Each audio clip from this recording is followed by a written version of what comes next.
Hello, everyone, and welcome to No Assembly Required, the new monthly workshops from us at Replit. And tonight, the very brilliant Mr. Andy Colley is with me. Hello, Andy. Hi, Dave. How's it going? It's going really well, thank you. Apart from the fact that I've messed up your brilliant music. I do apologize, everyone. It's my own fault for not testing the video that I'd produced with all this beautiful music in it before I clicked go. We had one song and that was it, and he gave me 3. Well, we'll have to edit it back in later, Andy. Thank you for that. I think one's probably enough for everyone, really, isn't it? That's not what the chat's saying. The chat, we're crying out for more, so I think we're good with that. Now, Andy is a brilliant computer science teacher from the UK. We go all the way back, Andy, to the days of a very old hashtag on Twitter, don't we? Which was Rethinking ICT, I think it was, if we remember it rightly. Back in the good old days of us changing over from ICT to computer science as an entire country, wasn't it? So we go back a very long time, but I'm going to let Andy introduce himself. Just a reminder before he does, though, there's a link pinned to the top of the chat. If you could go there and register your attendance, that's how we'll get your certificates to you. And they're beautiful certificates crafted with my own fair hands. And the code to send them out was even built by my own fair hands. It's a wonderful thing. Go and sign up so we know that you're here and that we can send those certificates to you. Andy, over to you. Thanks very much, Dave. Hello, everyone. I'm looking at the chat and I am recognizing a lot of names from the CAS chat hashtag and a lot of Scottish computing science teachers up there. For some reason, Replit's massive up in Scotland. I think that's a lot to do with Tony Scullion and Ian Simpson, who I've seen in the chat. So evening, Ian. And also Andre, who I had a fantastic talk with on the Teaching Python podcast earlier in the week, was, welcome aboard. And if we haven't met virtually or in person, hello. Thanks for coming. Thanks for giving up one of the few sunny evenings we've got over here in the UK, or for dropping in the middle of your day in the US, or from wherever you are in the world. My name's Andy Colley. I have been teaching ICT and then computer science for nearly 20 years now. I've worn a lot of different hats. I'm currently the head of a computing department at a large secondary school in Manchester in the UK, where I teach age ranges 11 through to 18, which in the UK is what we call Key Stage 3, which is 11 to 14, then GCSE. These acronyms don't line up whatsoever. Key Stage 4 is GCSE, so that's 14, 15, 16, and then what we call A-level, our Key Stage 5, which is 17 and 18. In England, because the curricula are different in England, Wales, Ireland, and the computing is a compulsory subject up to the age of 14, and then it's broadly speaking optional. We're not going to get into the logistics of that. It's broadly speaking optional after that. What we're going to talk about tonight is some of the pedagogy around how we learn, why programming is so difficult to learn, why it's hard to teach, and also we're going to look at this brilliant pedagogical framework called PRIMM, which I take no credit for whatsoever. It was developed by Dr. Sue Sentence over at the Raspberry Pi Foundation, who did a lot of research into teaching beginners programming and how to break down this complex idea and complex problem-solving exercise into small steps, which matches up to to Rosenshine's principles of instruction, if you're aware of that piece of research. If you're not, then we've got loads of links coming up. We've got links to all the resources tonight, plus extra reading, extra videos, stuff to keep you busy for the next fortnight at least. And we'll share that with you as on a REPL later on in the I was going to say show then, but it's not a show, is it, Dave? It's a show. Let's call it a show, Andy. We're happy with that. I'll actually put the link in the chat now. Whilst we are introducing things, it's probably worth jumping into this team REPL, and you'll have all the resources and all the activities that we can do later, because yes, we're teachers. We're making you do stuff. It'll be fun. Right. Two promises. No Post-it notes, no role play. You're safe here. This is a safe space. At last. So our agenda for this evening is quite brief. Andy's going to do much of the talking. And I think, Andy, if you're happy, we'll get started. Let's go. Shall we start with this graphic that I share on Twitter at least 4 or 5 times a year? And I absolutely love it because this describes my day as a programmer, multiple times a day. I vacillate between, yes, I am all powerful, and what the hell is this and why doesn't it work?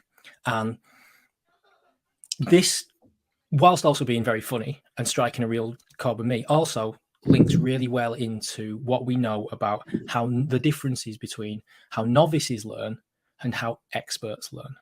And it's very easy for us, once we've been teaching this for a while, to forget just how novices learn. Because when we're learning now, when an expert is learning, then they are not just using their working memory, they are shuttling backwards and forwards between their working memory and their stored expertise that they've got in the long-term memory, and they're retrieving that and bringing it back and using it and relying on their experience. And this goes for me when I'm solving problems and programming. If it's something that's broadly similar to what I've seen before, I will retrieve that long-term memory, or I'll go and look at a pro code I've written before to solve a similar problem, or I'll say, right, well, this is a problem to search through a list. I've got 3 or 4 different approaches stored back here that I can use. Whereas for a novice, what studies are showing is they don't have that. So their working memory gets overloaded very, very quickly. And programming is so syntactically dense. There's so much going on in one line of code that if you try and get a learner or a student to understand the whole thing all at once, you overload that working memory very, very quickly. I talk to the students about it. I say, you've only got so much RAM. And novice learners' RAM gets full extremely quickly. It's 4, maybe 5 new pieces of information that they can hold there. So what PRIMM helps us do is really break down this process for novices into small, achievable steps that does not cause this cognitive overload in them, and therefore helps them effectively learn what you're trying to teach them. Now, should we share the backflip thing here, Dave? Yes, absolutely. Have you got the backflip thing? I just want to ask you. Go on. I got it ready to go. Yeah, I just wanted to ask you what your best story was about when you've done the second side of this meme, because in front of classes, I like to model this behavior all the time. Daily. Absolutely daily. Absolutely daily. I'm just constantly making mistakes. I'm making syntax errors. The biggest one for me in the last 12 months has been I've moved to teaching A-level programming. I've had to teach myself OOP, object-oriented programming, which is far beyond my capabilities, and it's a brand new approach to problem solving. So what's happened is all that battery of experience and ways of solving problems that I did have, gone. That my legs have been cut out from under me. So if I see a problem now, I don't know how to solve it using that methodology, and I have to work it out back in there with the students. I mean, here's the backflip. Now, this is what I saw this on Twitter a little while ago, and this really, to me, demonstrates how to take a complex concept and introduce it to a novice in very small, practiced stages.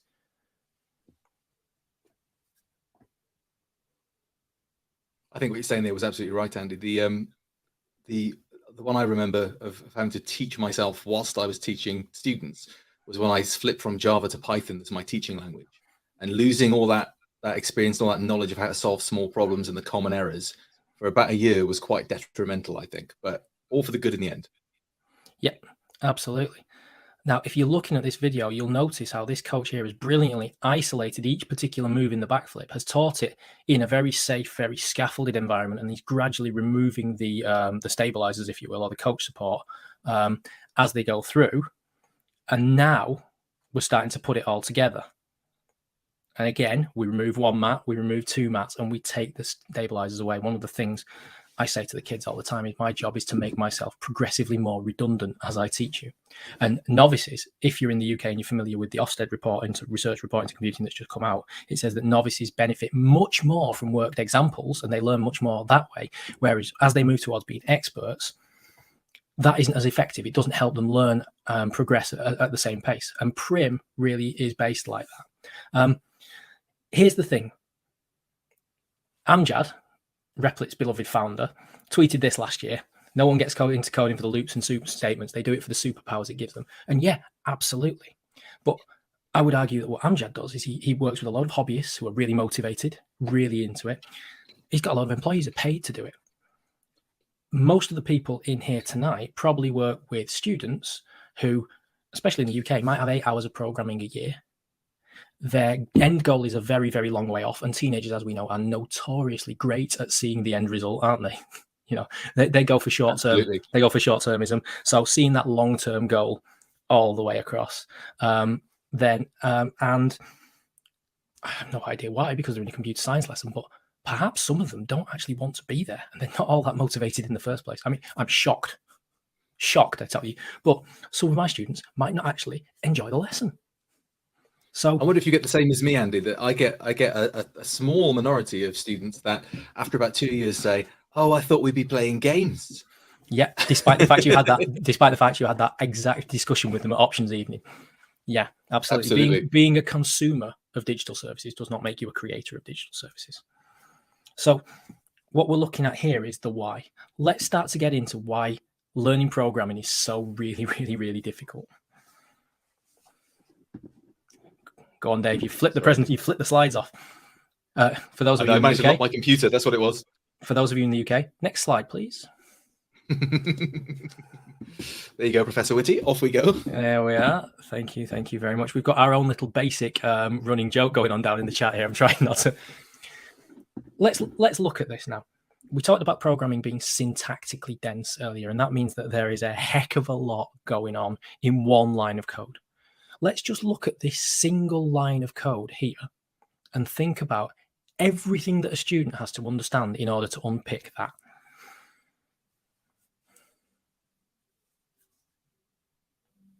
There's a lot there, isn't there, Andy? I mean, even I was doing the syntax highlighting manually. So even just the colors, there's a lot in that one statement. What have you got? You've got variable assignment at first. So you need to know variable goes on the left. It's a single equals, and your data or whatever's going into the variable goes on the right. You've got input, means get the user to type in. You've got a string there in brackets, and the string will be outputted, but it's part of the input command. So what the hell's going on there? You've got int. Well, why do I need int? Because I don't always need int.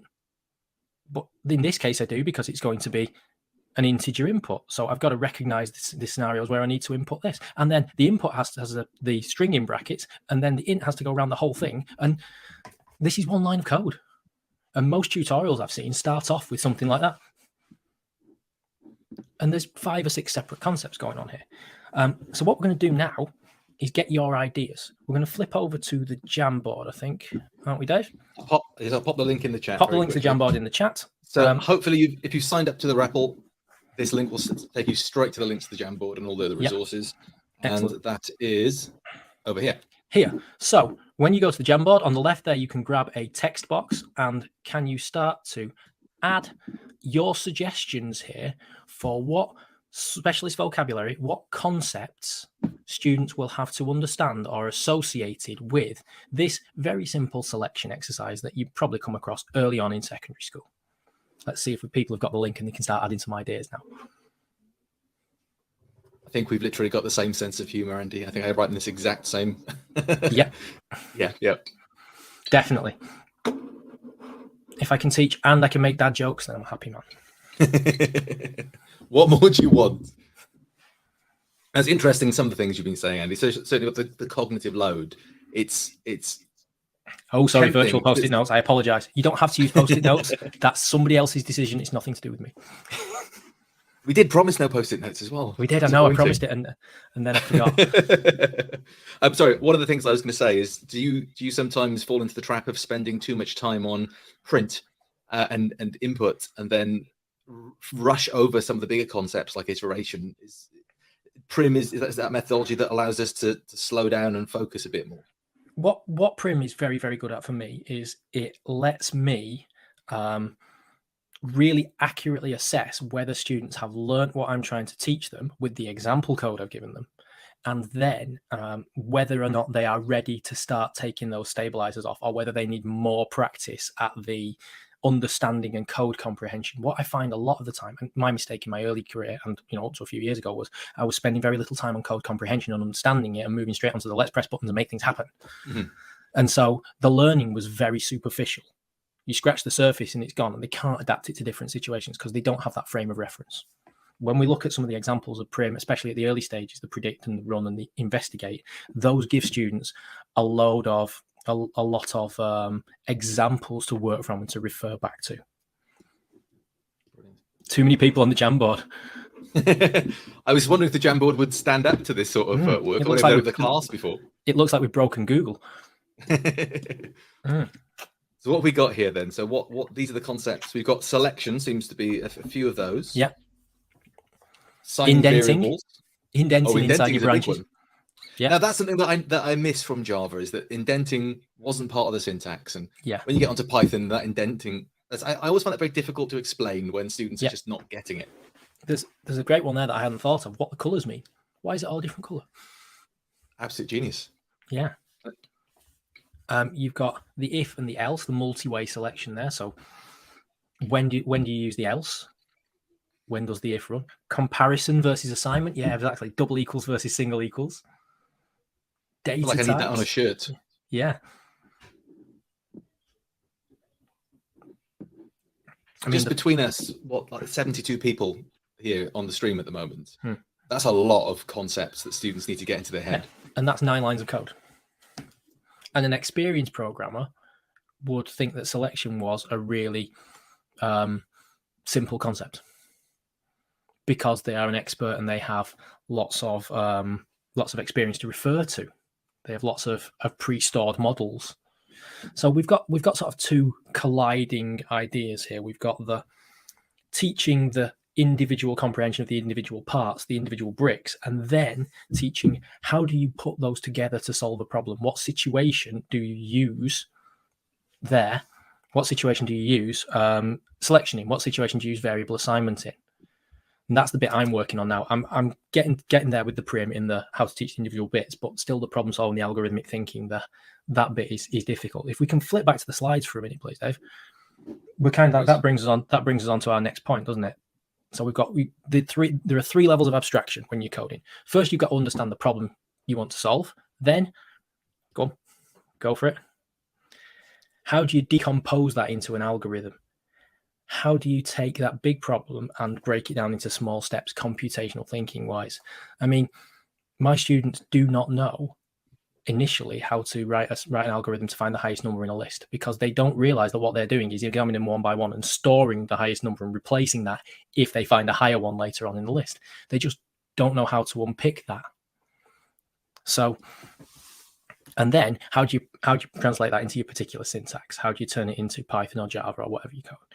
So I often find, Andy, that the syntax part is the bit people obsess about. Yeah, it's not necessarily the order; it's the understanding how to pick it apart first that matters.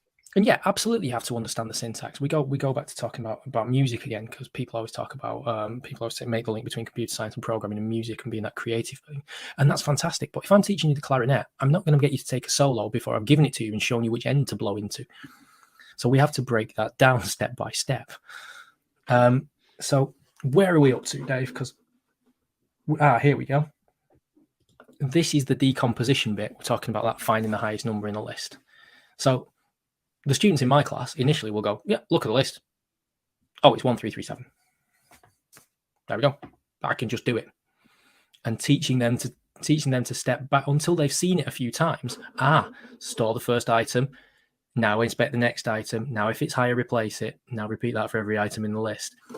Then it's until they've seen that happen a few times and you've modeled it for them, then most of my students won't intuit that. So for the novices, the worked example really works very well. And this is where PRIMM comes in. So this next slide will really sort of show you how PRIMM uses worked examples. This is from the Teaching Walkthroughs, Tom Sherrington's book that basically takes what Rosenshine did and implements it into classroom. So when you're explaining anything really, you do a fully worked example or a couple for reinforcement, partially work for the students to finish off. You then give them a queued start so they can complete it, and then they move on to the independent tasks. So if we're simplifying that really, this is how it maps across to PRIMM. Predict, run, investigate, and modify take us up to that queued start for student completion. Make then takes us on to the independent task. If you want it even simpler, there we go. I like that simple model. Not my code, partly my code, all my code. Whenever I'm planning out lessons, that's the mantra in my head always. Yeah. And what it does is it removes responsibility for the students, because a lot of them come into computing lessons and they don't want to make mistakes. Even though I'm making 100 a lesson and I'm narrating the process and explaining what I've done wrong, they're frightened of making mistakes. So if they're working with code that's not theirs, it's not their fault, is it? Absolutely. They can break it and or even better, give them code that's already broken. I've broken this. You need to be better than me. So shall we have a look at some PRIMM?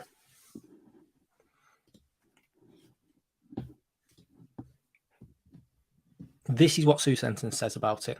I think we've pretty much covered all these points already, haven't we, really? I think the last one is important, though. It's that gradual taking ownership from exactly what Andy said, where the student can tut at your quality of code to when they oh, I've made this and it works now. And that ownership model is what really engages them. Absolutely. And for me, the predict, the run, and the investigate, if I'm not happy that they understand how this code works, then I'll circle them back round in those stages. And some students will stay at that stage, and that's fine. What the NCCE, the National Computing Centre for Education, have found in the UK or in England is that PRIMM really supports your learners with additional needs as well, your SEND students, to give them that scaffolding at the lower levels, but also it doesn't restrict your more able students because you can move them through and onto the make and the modify to really push and challenge them. And it is an Josephine down there in the chat saying it's fantastic, works well with my pupils. Go on, what's the question? Sorry, I'm going to pop this one up here. How long do you use PRIMM for? I think is an interesting question. Yeah, I think I use it up to GCSE and including GCSE. If I'm introducing a new concept to A level, I'll build it in. But at A level, they've picked it, they've gone through the GCSE in it, and the expectation is there that they are going out and doing their own work on it as well. So we'll focus more on giving them problems and getting them to solve them using techniques they've already done. And then we'll start to introduce, I build it in with OOP because we take methods and we take attributes and we start building classes using techniques they've already done before. So we might build a program like a simple text adventure and then turn it into OOP. So predict here. Here's an example of a task. I use OneNote for all my classes. So this is a task that I give to my lesson 1, year 7 or year 8. We've got, if we can go back to the previous one. Sorry, Andy, it's not behaving. It's all right. Give me 1 second. Right, here we go. So GCSE, Catherine, is the age 16 examinations that students in the UK take, General Certificate of Secondary Education. And I agree with you there, Jane. It's a distillation of really good practice that some people have been doing intuitively for years. And there's very little new in teaching if you've been around long enough. I often say this, Andy, though. I say when you're reading teaching research or teaching books, sometimes it's good to just have a name for a thing that you felt or you've used for years. Giving it a name means you can talk about it. Now, in that report from Ofsted that we were talking about earlier, it's a big graph and they talk about semantic waves, and that's a concept that I've been really excited about this year because I think it gave a word to something that I've been talking about for a long time. But now that there's a word for it, I can Google it and I can talk about it with everyone else. What I like about things like this is, yes, it is that sort of thing that people are doing, people have been doing already, but what it kind of codifies it and gives me steps to help me do it better. And can you imagine coming in if you had this as a new teacher and somebody was observing your lesson and they could say, right, well, these are the stages that work well, but this is the precise thing that you need to do better, instead of giving you lesson observation feedback and saying you need to engage the class more. And you're going, yes, but how? I want specific feedback. So now this is an example of a predict exercise that I do with my year 7s. So example code here, I give them the code. They look at it and write a prediction like they would in a science experiment as to what it will do. They then run the code. And what I've started doing is making them in online Python or Trinket or even Replit and forking them out. So they get a link to click. So they're not actually typing out the code, because what I want them to do is test their prediction and be really, really precise about it. And what I can do is, and S. James, I'll answer your question in a sec. What I can do then is I can check their prediction. Now, I can build in the example code misconceptions. So this is where the next one comes in. A lot of students will think that'll create an error. And so what we can do there is that sparks a discussion between string literals and the command word there. It also shows me who's reading the code fully and who isn't. So I'm building in my misconceptions there. Have we got Mr. James? I'm currently teaching AQA for the next 6 days, and then I am starting my new job in a new school, and I am teaching OCR for the first time. So this is what I do with PRIMM. Should we have a look at some PRIMM exercises on Replit? Should we pop over to there? Yeah, let's pop over. So we can build some live, Andy, which it might be. Yeah, let's do that. Class is a bit full there. I'm going to build one in the Teams for Education editor, creating a project, and it's Python, yours, isn't it, Andy? Yeah. And our first one is going to be our predict and run. Yeah. So I'm going to call it predict and run. Yep. The nice thing to do, of course, is to make it a group project, because group projects can have a size of 1 if you want them to be individual, or if you decide later on that you want them to be for bigger groups, which this might work well with, then you can change the size as you go. And that's quite a nice little trick. But we'll create that. And what I've done, by the way, everybody, is I've just copied and pasted Andy's stuff. So I'm going to be pretending to write his curriculum for you. This is not my work.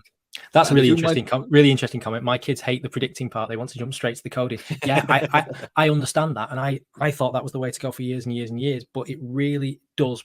This really does deepen the learning that's going on. So later on, when they're on the coding part, they're much more prepared for it. And they're not just prepared to solve the one problem. They're much more prepared to adapt to new problems because they've got that bank of resources. Here we go.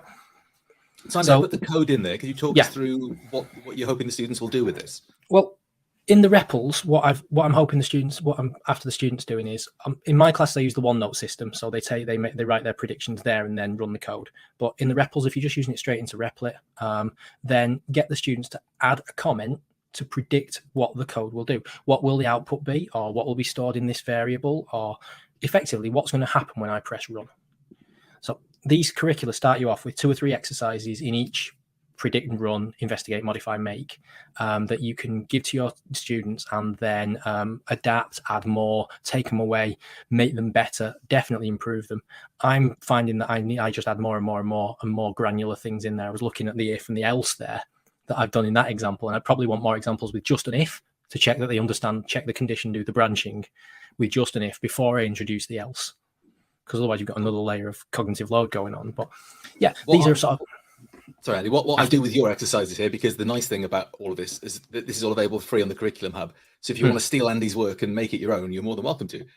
It's all free. But when I use it, I do get them to do exactly what Andy said. In the REPL, I just get them to right click on the line of code that they think is going to do something or cause an error, click start thread, and just type a message here. So I think this will, and then whatever, and they click send there. And if they do that multiple times on a page, I can see that collected together by clicking on this little purple button in the corner, which also shows me the sample of code as well. So it's really, really quick to mark through a REPL itself, if you want to be all in the one platform. I've popped in your instructions here, Andy, as you can see on the side, which just tells the student what some key points. Those instructions, therefore, boilerplate instructions for it. Is this a predict task? What have I got to do? Is it an investigate task? What have I got to do? And so on and so on. And the lesson plans, actually, I wrote the lesson plans based on either you're a teacher who has never taught Python before, or you're looking at refreshing your subject knowledge, or you are an experienced teacher and you can dip in and out of this and just look at the general overview of how I've structured the lessons and adapt it for yourself. That's fantastic. So I'm just going to go in and put the is there a solution for this? I think there is, isn't there? Yeah, there are solutions for everything in the curriculum. If I go back to our page here, what I can do is I can add a solution by going to the 3 dots and clicking create solution. And then we can just paste our solution code in here and set up how the students will see that. So solution code is this. There we go. And you can see that Andy's got the long comments to explain exactly what's going to happen everywhere. And I'm going to update my solution. And I like to leave these 2 on, Andy. I don't know about you, but I always think that if they pass tests, there are no tests on this, obviously automated yet, but they'll be fine to see it. And after the due date, they'll be fine to see it. I normally leave the top one unticked because we teach the same sort of age groups, and they are often quite tempted to find the shortest route to getting everything off. So there's one question, Andy, that we've got there. I'll just make that available to everyone. If you want to have a look at that, I'll turn that on. I'll pop that in the right place, in our example unit, and I'll publish that. So if you've followed the link into that team REPL, you can now go and see that and have a look at how that's working. Yep. Now, this question here is based on what my thinking when I am planning investigate stages. What I want to do for investigate is provide a couple of examples of code or ask questions that draw out misunderstandings. Now, this gets easier the more you've taught it, because you have a bank of things that kids have got wrong that you couldn't even predict they would get wrong in the past. So let's have a go at that, because that's the second board on the Jamboard, isn't it? It is. I'll pop that link back in the chat for you. So if you're in the Jamboard, it's that little arrow at the top there to move you into the next window. Same code again. So what might they misunderstand about this? What mistakes could they make in their comprehension?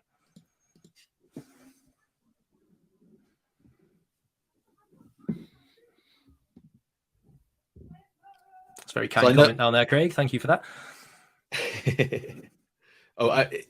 He's not wrong though, Andy. I mean, the amount of work you put into these two curricula that you've got available, and Andy's got a basics of Python and an intermediate Python available.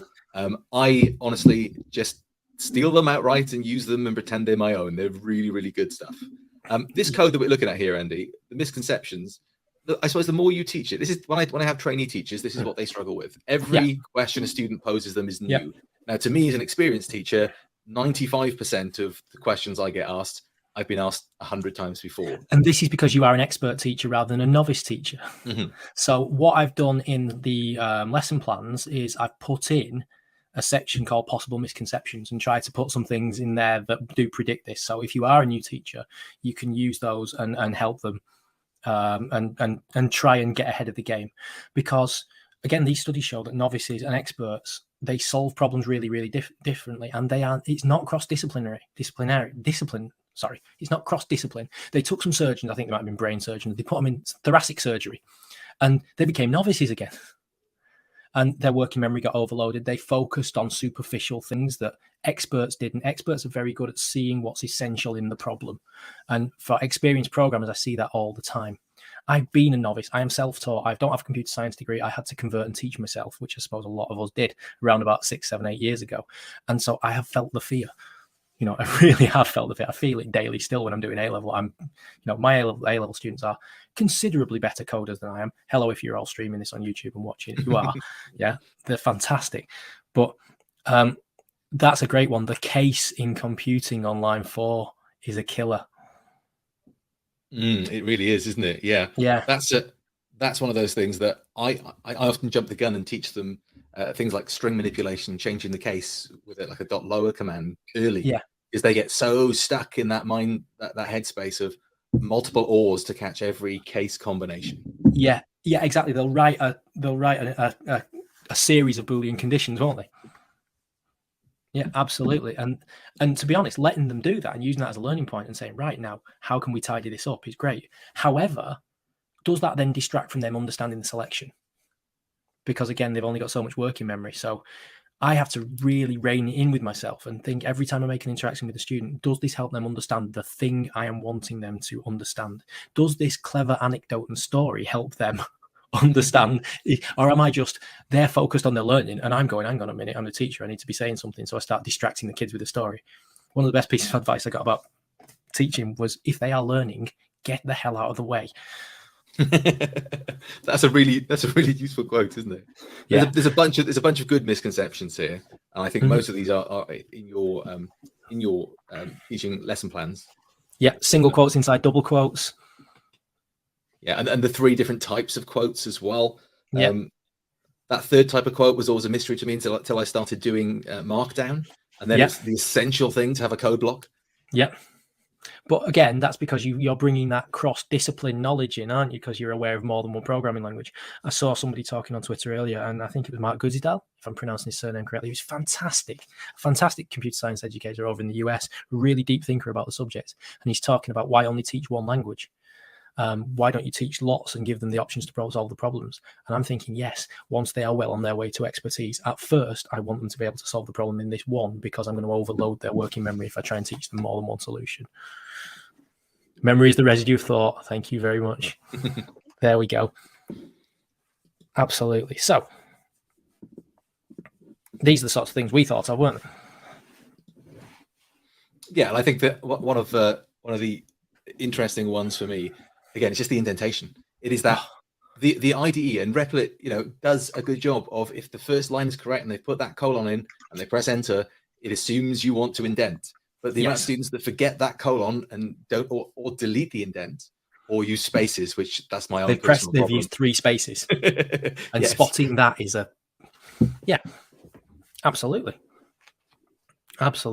And Craig's saying down there that single apostrophe is an issue when you're moving between SQL and other languages. Oh, yeah.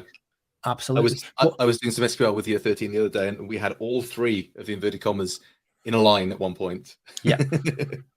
But again, it's that idea of a professional program will probably come in and tell you you're doing it wrong, you are not doing it properly. To which my argument is, no, what I'm doing is abstracting some of the detail away for novice learners, and I'm trying to start them off on that path so that later on I can build this in. And as I get better at it, and as I'm teaching myself more about how it develops, then I'm starting to really refine my early paths. So I will use plus for concatenation early on, because in the exam, some of the questions are written in pseudocode, and it uses plus for concatenation. If all I've taught them is commas, that little thing can throw them.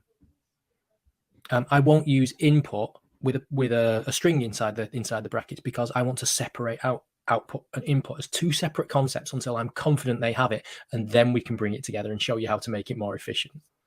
So I do a lot of teaching what I call the long way round. Python does a really nice thing for item in list, but my students need to know that that's a linear search pretty much, or that at GCSE level that it might use a linear search, and this is how a linear search actually works. Commas aren't really concatenation. See, I'm being told I'm getting it wrong, Dan. And this is the point.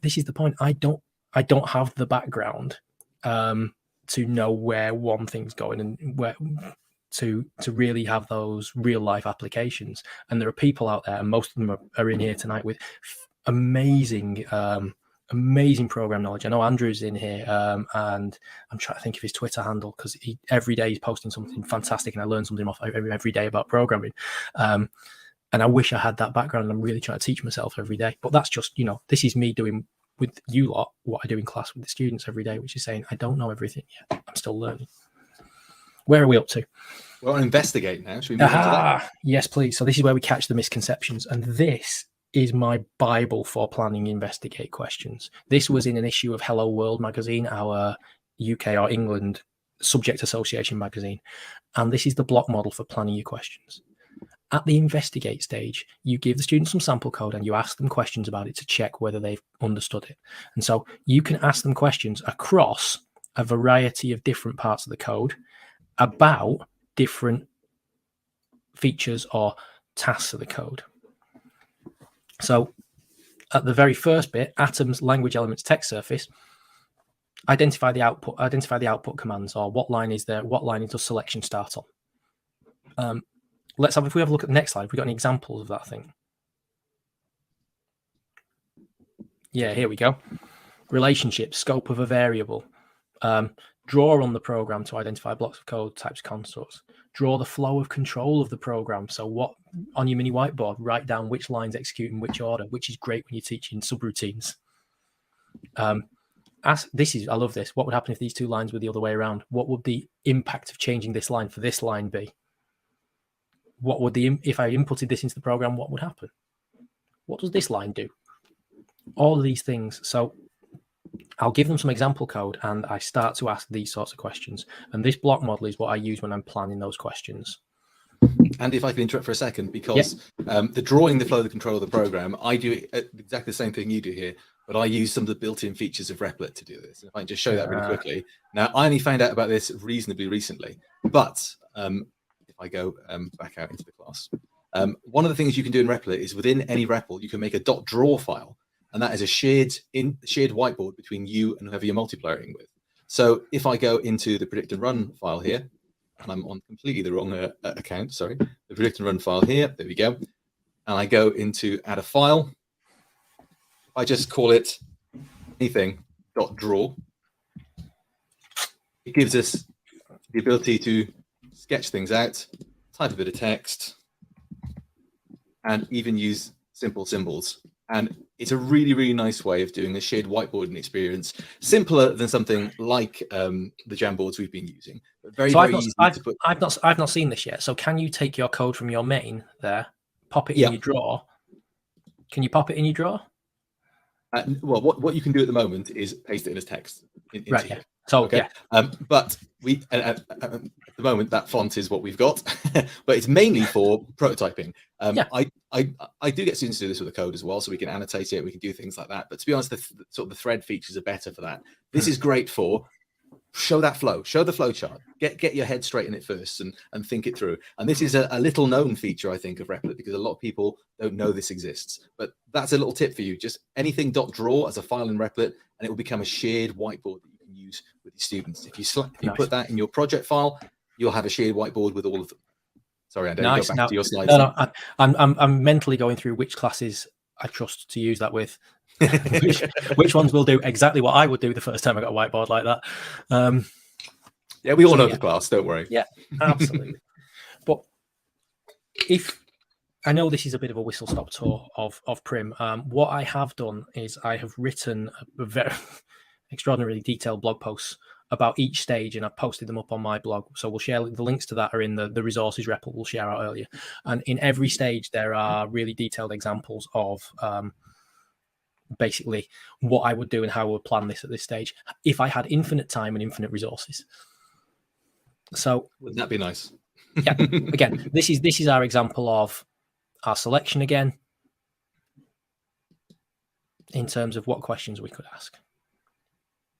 I think we planned that one as a complete it yourself, but I'm just looking at the time. So yeah, I think we're gonna have to cut that a little bit short. But if you'd like to go and do that, that is in activity 3, so you can go do it if you'd like. But we are going to move on from that as long as you're happy with that, Andy. Absolutely. There we go. More examples. Unless we've got any more questions about this, should we move on to this first M, the modify? Here we go. Modify is where you give the students some starter code and they start to make it their own. So they are taking it and changing it. And depending on where my classes are, at the very start, the modify task, I will rein myself in and purely ask them to do modify on the code based on the skill we are learning at the moment. So a loop if we're doing loops, change the condition on the loop, put extra lines inside the loop, put extra lines outside the loop, and it's purely based on that. Once they're getting more confident, my modify task will then start to draw together other skills they might have learned. So let's say we're using definite loops, for loops. I'll ask them to swap that out for a while loop, or I will ask them to put some selection inside the loop for a particular reason or not, or I'll ask them to use a while loop that the condition is based on a user input. So I'm starting to build them together, and this is where I start to teach students how to combine the skills and start to build more detailed models and more complex programs, because I've been through the other stages and I'm more confident that they have that. They're not using their working memory for as much of it. They're retrieving examples of what they've previously done before, and they're starting to build that expertise. I'm going to bring in an example of your code from this modify activity, Andy, so you can talk a little bit about that. Here we go. So here's the starter code that you've given them. Do you want to talk us through a little bit about what the intentions are here? So starter code here. Now this builds on, this is sort of possibly a slightly later modify task, not hugely later, but slightly later, because it includes a lot of techniques from earlier in the course. You've got variable assignment there, you've got output, you've got input, you've got data types, and you've got selection. So what I might try and do here is get them, if I'm just concentrating on, do they understand selection? The first modify task is to remove the second if on line 10 and create a separate branch as part that belongs to the first if on line 8. So I'd expect them to, depending on my clarity of instructions, I don't want to give them all the answers, but I want them to create something that says else. So they need to know, I put an else in there, I remove the condition. Then the question is, but what if the numbers are equal? So now we need 3 branches. So we've been teaching them they need an if for 1 branch, an if and an else for 2 branches, and an if, as many ifs as you need in the middle, and an else for more than 2 branches. Now, I know that is a generalization, but that's what we teach them because we give them the methodology they can use across a broad range of problems at first. So then what's happening there is I'm giving them a couple of tasks to modify with that are based purely on the if. I might ask them to build in Boolean conditions into that selection if we're at that stage as well. And it's just about thinking: am I really focusing the students on exactly the skill I've been teaching, or is this a task where I want them to start combining skills that I've taught them before? One of the things that I get my ideas from for this stage, Andy, is over the years, just seeing students making programs and the sort of the standard things that go wrong, the standard things that they build with just oddities like that if and if stacked together. That is just a very common thing if you don't make it that explicitly taught, I think. Yeah. And so what I tend to do when I'm building these things is just go back to, oh, I remember we did this project and this student built this, and I'll build that as my modify code, and then you avoid that error altogether then. Yeah, I mean, what I try and remind myself in the million and one decisions I have to make in a day as a teacher, and the fact that we're all unbelievably time poor, is that I don't have much time to teach this. And so what I've got to do is make every exercise as impactful as possible. So I really have to think carefully about how I'm explaining it, what the concepts are I'm trying to get across, how I'm putting that across, and then the practice that I'm giving the students. Is it focused enough to get them thinking about and learning what I want them to learn? Because there's that old joke, isn't there? Hey, Dave, I taught my dog to sing. Oh, great. What does he know? I said I taught him. He didn't say he learned it. And how many times do you walk out of a classroom thinking class has learned something? They've learned something completely different. They've remembered that story you told about the day you ate all the cream eggs or something. I don't know. And now there's a niche reference. All our US viewers will be going, but so now we're on to the final stage, the make stage. And at the make stage, this is where students are creating their own code based on a problem you've given them. At first, this could be a Parsons problem where you do give them all the code but mixed up, so they rearrange it. One of the things that I'm really conscious of here is the level of detail I go into in the instructions. At very early stages, I will give them very, very detailed, almost algorithmic plain English instructions. Write a program that outputs text asking the user what their name is, gets their input and assigns it into a variable with a suitable name. Checks their name. If their name is Dave, outputs hello Dave, otherwise outputs you're not Dave. And I'm very, very prescriptive about my algorithms there. And later on I might say for the same problem, my instructions might be get a program that gets the user to input their name and outputs a special message in the case of Dave and another message in all of the cases. So there's more algorithmic thinking, more problem decomposition that they have to do at the top end to solve that second one, even though they're very probably going to come up with the same solution. So I wanted to jump in and show something a little off-piste here, something I was doing in class the other day. We've just finished one of my practical assessments where we have very prescriptive, you must build this in this order, which is the easiest level of assessment that I do. Yeah. But at the same time, we were playing around with OpenAI's Playground. And I just want to show you this in case you haven't seen it. But OpenAI's Playground is a free service to sign up for. And it will write from a normal prompt a working code base, which I think is amazing. So that code is generated completely by the AI. So if you write with that level of detail, an AI can build your code for you at the moment. So God, how am I going to mark my coursework now? Well, that's what I thought when I was playing with it. Interestingly, if you feed it a GCSE exam paper, it gets about a B, which is interesting. But I think that's fascinating because I think it's really important when you do the make stage is how you word those questions. And it's important to move away from the very prescriptive, I've decomposed this for you, to the here's a plain English version of it, go. Do you agree? Yeah, I absolutely do agree. And this is where even within the one stage, there is sophistication in how you set up your tasks and your kids. And this is why as teachers, we're probably not going to be replaced by AI anytime soon. In terms of cognitive load, I'm following the chat here. I know somebody a while ago mentioned the Craig and Dave time resources that I've used as well, and I've looked at. I think they make a very good start on PRIMM, but I think what they do is what I've found with a lot of programming courses, which is they make jumps, and there's a big gulf that leaves you in the I have no idea what's happening from that first image we showed. How many programming courses have I tried to do where it goes, right, here's variables, here's assignment, here's selection, and now recursion. I think it's important to say as well, Andy, that I found that I've been reworking the same materials for 10 years basically. And sometimes you'll have a cohort or a group that have a gap in a really strange place you've never seen. Yeah.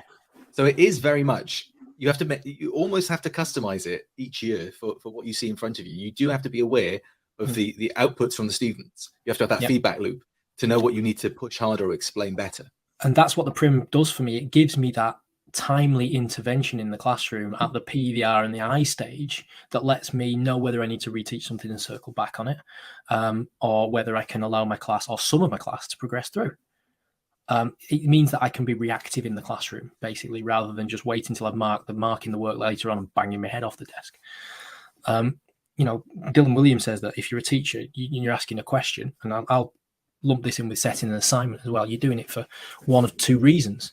It's either provoking thinking, or it's providing you with information about what's been learned, and ideally it's doing both. So for me, this is the best framework I've found for building from the ground up. And if you're talking about project-based learning and sophisticated projects and getting students excited, yeah, absolutely. Go back to the clarinet again. Take the solo, put those in at the make stage, put those in at the modify stage, but teach them the scales first. Teach them the forms, teach them the standards and of the music they're trying to play, so that they can do what I couldn't do with programming and build from a position of understanding, rather than try and piece it together with big gaps in their schema and in their links between knowledge. Absolutely. I think our next job is a quick demo of where you can find Andy's content. We've been doing the builds as we went along, but I do want to show you, he's built some brilliant stuff for us.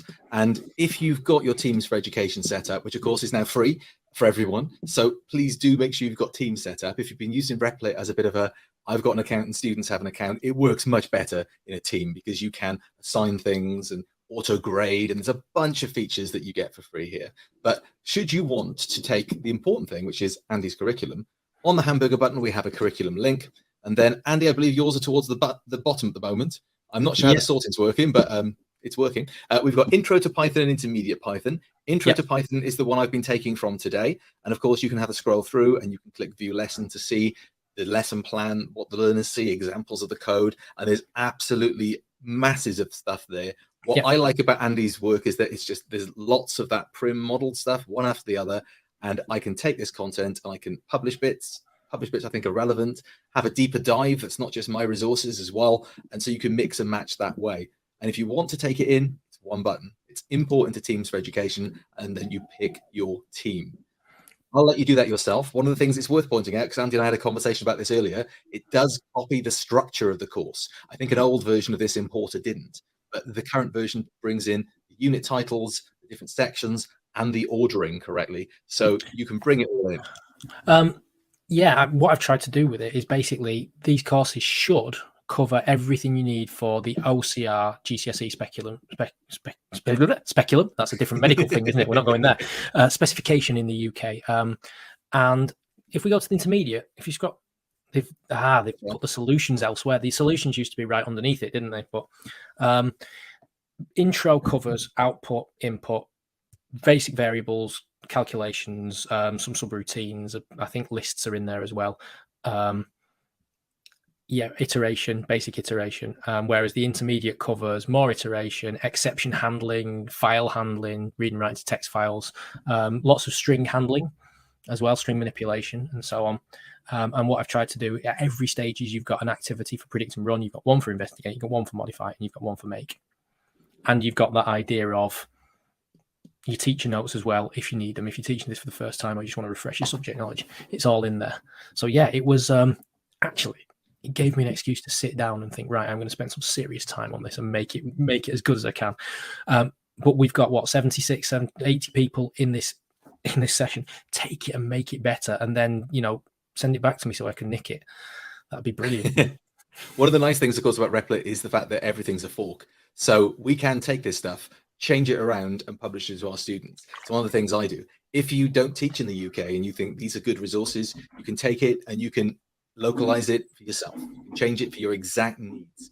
I love taking some of the American courses here. There's some really good courses with lots of exercises, but of course the amounts are all in dollars and the locations are all in places in the US. So I just bring them in, change them to place in the UK, and then they work better for my students. So this is a really nice way of having access to just hundreds and hundreds of exercises quickly. Go on, sorry, Andy. Can I also highly recommend, I think Ian's on here, and are these your curricula in the SQL ones? Oh, they're very good, the SQL ones. They are superb. There we go. Yeah. I've used those with my GCSE classes, and they are wonderful things. Wonderful things. Can't recommend those highly enough. And I need to go and check out even more on there again when I get the hours. I will say the murder mystery task is brilliant in the SQL. If you get a chance. It's that idea of practical application. It engages the students, doesn't it? Oh, it's plug time. Yeah, we are at that point in the presentation where it's time for you to plug your stuff, Andy. So you go for it. You asked me this before. You said, "What are you selling?" And I was like, "I'm not selling anything. I share all my stuff for free." But when I'm not talking to this Dave, I am on the Learning Dust podcast with another Dave Leonard, and we're talking about how technical staff and teachers and school leaders can work better together to use technology in ways that really enhance pedagogy and enhance learning. And series 3 we're in now, I think it was episode 2 or 3, Adam Robbins' episode. We talk a lot about cognitive load and working memory, which is what we've covered, what we've touched on many times tonight. So if you're going to start anywhere, please start with that episode. I would also highly recommend the NCCE website with their pedagogy bite-sized bits on there about teaching programming. They are brilliant, and they're England-based, but they're available. They're on the web, so you can go and grab those. And the other thing to do, if you don't already, is join in with the CAS chat hashtag on Twitter on Tuesday nights at 8 p.m. UK, because there are so many brilliant teachers out there talking about computer science, which we don't get to do at work because there's usually only 1 or 2 of us in the building, talking about computer science, sharing ideas, and generally being an amazingly supportive community. It's pretty much where I first met Dave and a load of people in the chat. Thank you, Andy. And I will just point out that I assume that I haven't been asked on yet because having 2 Daves on the podcast would be too confusing. That's the only thing I can think. Well, you're definitely on the list, especially now you plug the band. That's well, apart from the fact that I only put one of your songs in because I apparently I was a bit of a muppet with that. Well, thank you very much, everyone, for tuning in. It's been lovely to have you. We almost sold out, Andy. We almost sold out. I provisioned 200 tickets for this, and we sold about 195 of them. So, next time we have you on, we'll push that number up a little bit. But thanks everyone for tuning in and giving us over an hour of your time. Hopefully these monthly sessions will be something that we can come back to. We are going to try and get as many good people like Andy on to talk about something interesting and pedagogical, and look at how we can use Replit to do it as well. But it's a great place, as Andy said, for us to come and chat about computer science as well. Definitely. And if you've got any more questions, if you've got any more follow-up, like I say, the resources. In fact, should we show them where the resources are? Yep, I'll pop the link in the chat again. The resources are there. My blog posts are all down there with more detail about this. But please, just get in touch with me on Twitter at Mr. A. Colley and just ask questions. You'll probably find mistakes in the exercises as well. People, I get an email every now and again. Somebody's found a spelling mistake or something that I can just nod on and correct. But thank you all for coming, and really hope you find the resources useful. And if you want access to this stuff, we've put the link in there for you to sign up for. But in your teams, you'll have this, no assembly required, which is what the series is called. Andy's is the PRIMM session. Within that, we already have our activities as well as the resources. The resources is probably the key document for you because it contains links to all the things Andy's plug in, as well as the slide deck we've used, his blog posts, and a bunch of papers and articles to justify to yourself, pedagogically speaking, why these things are useful. And it really is worthwhile. If you've not done so yet, I would recommend you go and sign up so you can get the certification, and you get a beautiful certificate that you can print out, stick on your wall and look at longingly, or cash in for those precious professional development points if you need them. I've just spotted Dave Hartley in the chat, who ran an NCCE course on AQA A-level coursework, which saved my life last summer. So good on you, Dave. Nice to see you, and thank you very much again. I suppose just before we go, if there's any questions anybody's got that's pressing on their minds, if they want to pop them in the chat, we can have a quick look. As long as you're not desperate to leave, Andy. I'm happy to hang around. Well, I put the pressure on now because I've asked you live, haven't I? I think there's just lots of thanks in there. But thank you everyone for contributing and popping your questions in the chat. We are going to be back next month with a session that is likely to be on peer programming, one of the most powerful ways of using group projects to make sure that students have the ability to push themselves forward. And of course, doing it right. Craig has asked, he said he signed up for certificates when to receive it. To be honest, Craig, I finished the software that sends it out automatically. I can probably press the button in about 20 minutes, but I just want to check the code again, because again, it's one of those things I've knocked up about 30 minutes before the session started. So I don't want to accidentally have a bug in it that causes you to have 1,000 certificates in your inbox. So I'll just quality assure that code before I click the run button. And thank you, everyone. We really appreciate you coming, and thank you very much, Andy, for giving your time today, because It's an absolute pleasure.